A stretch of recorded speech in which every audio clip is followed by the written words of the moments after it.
And even the traditional player who wanted to make us stupid is dying. And that was just September that happened, right? So what does that mean for us as businesses? Well, with that type of rapid change and adoption, we have to take rapid action to change cultures. I used to talk about shifting from impressions to connections. A lot of stuff that you've seen us do is this notion of how do we go from scaled media and drive them into these connected experiences so we can build relationship with them over time? How do we get off of the sine wave of you're on, you're off, you're light, you're dark advertising and really into building audience, which I still believe is crucial and important. You see some of that stuff in the refresh program that we did. But now even more, I think it's important that we talk about this idea of digital R&D, this idea of putting digital at the core of organizations. And I think what that fundamentally means is that experimentation has to then be at the core. So how do we create organizations that have the freedom to experiment at the same pace at which consumers are experimenting, downloading new apps, buying new technologies, day and day? So I think first it starts with opening yourself up to innovation. So what do we mean by that? So we started on a march at PepsiCo 2 years ago to start identifying the places where new innovation breaks, right? So South by Southwest, Internet Week, Blog World, which was just this Sunday in Vegas. I recommend going. So what we tried to do here was, okay, not only just participate or sponsor those events, but bring our entire organization there. So at South by, we bring 150 people from across the organization, different skill sets, not just marketing, not just comms, not just digital, but R&D, package innovation, all the folks that might be able to take something away from this. And what's interesting is you see their faces change when they understand there's a whole new culture. So I remember first year I took my boss and we went to go see Gary Vaynerchuk. I don't know if you guys know him, but when he presents, he drops nothing but F-bombs all day long. And so my boss is sitting there, and I didn't even think about it. I didn't make, and we go in, and he's like, and she's just like, what did I just witness? But what was interesting was after that, we went to a panel discussion, and she saw, multiple usage of handhelds, devices, a Twitter stream going, people on panels, people with their laptop open, and still in a connected conversation. And something lit up in her mind, which was, wow, we need to treat our communications in this multi-integrated platform different, which changed her, which made life a lot easier for a lot of the programs we brought about moving forward. I also believe you have to earn your way into some of these, and you want to be a trusted participant. The next thing we did is we launched a platform called the Zeitgeist, which is our listening platform. So it's a stack of multiple technologies. Look, when I was at IPG, I remember the Radiant 6 guys came in, they had a piece of paper in their hand, and they were like, look, this is going to be an awesome technology. And me, like an idiot, was like, all right, let's go do this. And we launched it across Weber Shandwick, 22 offices. Best thing that ever happened because it changed my mindset in terms of how do you listen to consumers, and it put me in a whole different place. But I also realized that there's limitations to each technology, and that in reality, a lot of these winning successes are going to be based on stacks that we build based on our business needs. Zeitgeist was the beginning of that platform. But what's interesting about Zeitgeist, so what it does is data visualizations of information. So we take it to South by, and it visualizes where the parties are at, what's the hot conversation, what are the trends that are emerging. This happens to be Internet Week, so what are the photos that are being posted? Again, trends. But not only do we have it on screens around the events, we also have it on screens inside the organization.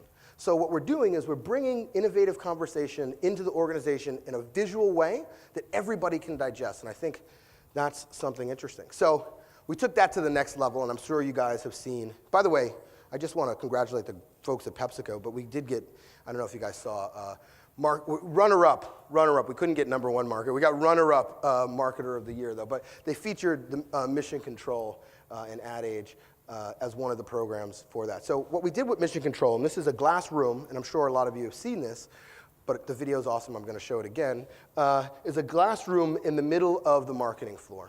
Let's show the video, and then I can talk about it.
it wasn't enough to build a state-of-the-art room. We also had to build a video to go with it that was big and loud. No. So what the point here, though, is that what we were doing with the mission control room was fundamentally changing culture in the marketing organization, across the organization inside of Gatorade. And so the point was, not only one, does it highlight the importance of digital by placing a glass room in the middle and saying, this is the digital epicenter. It reminds everybody that digital has to be at the heartbeat of our brands, because digital is at the heartbeat or at the core of our consumers. But even more than that is, so what it is these 6 monitors, real-time data visualizations. It's got 5 people inside mission control operators. But it also brings to life real-time insights, and then we offer real-time participation with the folks inside of it, but real-time insights and real-time conversations in a digestible way, so that anybody walking by, sales or R&D or product innovation, can see real conversations that are happening potentially about their specific program. So if we're launching a new product at that time, or a new package, or a new ad, or in general around the heartbeat that our core consumer has. But more than that, we also wanted it to be a place where we try to understand what's the new skill set that's necessary to operate in these channels. What does it take to take the largest sports brand and make it the largest participatory sports brand?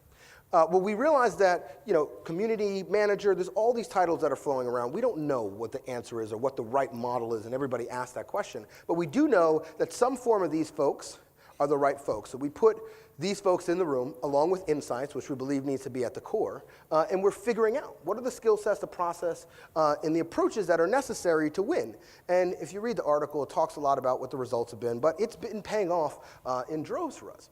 The other piece, though, was it wasn't just enough to listen, because there's a lot of Gatorade conversations about hangovers, which I'm sure you all have been there. And if you do that, continue to drink it for that. But you guys aren't the people that drive our core business. Who drives our core business are elite athletes, sideline moms, and athletic directors and coaches or influencers. So what we wanted to do was, how do we then take this broad idea of listening and get it really laser focused to the folks that actually matter? So more than that is, how do we align it to the core of our business, which is what we did on Mission Control. PepsiCo 10, which we talked about. Actually, let me go back. I think what's interesting about Mission Control is that if you step back and think about it, it's like looking at the future. Just because it's this data center that's in the heartbeat of this organization. So eventually it can have anything in it. It can have real-time sales data that partners with real-time conversation. It can have, you name set data sets sitting in this room that you can act on in real time, and we'll see. PepsiCo 10. So this was another piece on the plank of opening ourselves up for innovation. So what PepsiCo 10 was, and I think Nancy described it a little bit, which was a call for open innovation. So the idea was, look, there are technologies moving so fast, there are all these emerging technologies. How do we bring those technologies into the organization in a way that the entire organization gets to experience it? So we put out a call. We received 500 submissions. It was early stage. We wanted stuff that was off the shelf, stuff that we could pilot, stuff that we could touch and feel, not stuff that was just too conceptual or just new programs. We got we had 500. We narrowed that down to 20 eventually, and then those 20 came and presented, not just to our 280 brand representatives and cross-function representatives, but also our agency partners, because we wanted them to have a chance to see what we're doing. And when you step back and think about it, what it did was it provided us to get a view into the future. So we saw tons of second screen technologies, which the entire organization would have never seen, which only a few select people who happen to deal in that see, but ultimately can be beneficial for every single person. So what we were trying to do is, how do we bring seeing around the corner into the organization and do it in a structured way that we can then develop pilots and learn from? And so ultimately you'll see a number of these. So the 10 were selected. You'll see a number of these pilots roll out before the end of this year, or a couple of the pilots roll out before the end of this year, and then the rest in Q1, Q2. But on top of that, the other thing it's done is it's building a skill set with all of our brand managers and functional arms of how to deal with these early stage technologies. A lot of these technologies will get crushed in a system as large as PepsiCo, because we're used to not working with a technology that has 4 people. We're used to working with massive technologies that can move at our whim.